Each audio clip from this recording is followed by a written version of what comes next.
When Emma first brought up the idea of an open marriage, I was blindsided. We had been married for 7 years, and while things weren't perfect, I believed our bond was strong. But she said she wanted freedom, claiming that exploring outside the marriage could make our connection even stronger. I wasn't convinced, but she was persistent. After weeks of long talks and arguments, I reluctantly agreed, hoping it was just a phase. At first, we set rules: transparency, protection, and always putting each other first. I didn't act on the arrangement myself. I wasn't comfortable with it. But Emma wasted no time. Within days, she was going out late, dressing differently, and texting constantly. I tried to be understanding, but deep down, I was starting to feel pushed aside. I told myself that as long as she was honest, I could manage. But the honesty faded quickly. Emma started lying about where she was going. I'd find wine glasses in the sink when I hadn't been home. She became defensive and secretive. I knew something was wrong, but I kept quiet, afraid of losing her completely. Then one night, she came home acting strange. She avoided kissing me and refused to be intimate. A few days later, I noticed painful sores on myself. Confused and worried, I went to the doctor. The tests came back. I had an STD. My stomach dropped. That was the moment everything inside me turned cold. I confronted her. At first, she denied everything. But when I showed her the results, she broke down. She admitted that she had stopped using protection with one of the men she was seeing. She sobbed and begged for forgiveness.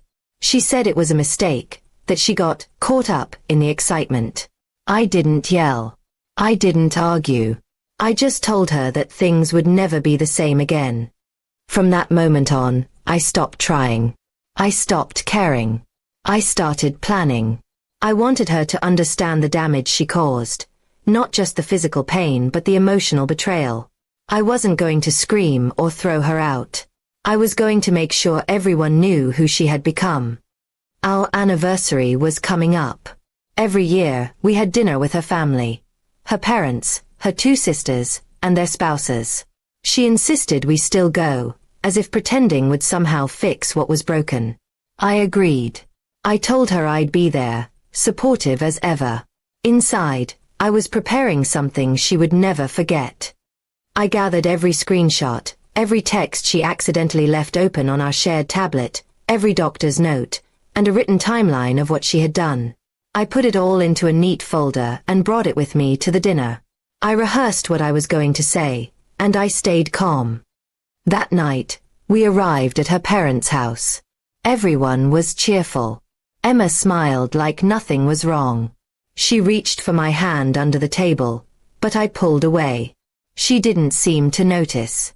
Halfway through dinner, as her father raised a toast to long and loving marriages, I stood up. I said I had something to share, something important. Emma looked confused, then worried. I pulled out the folder and placed it on the table. I began to speak slowly, clearly. I told them how Emma had convinced me to open our marriage. I told them about the lies, the broken promises, and the disease she gave me. I watched her face turn pale. Her mother gasped. Her sisters looked horrified.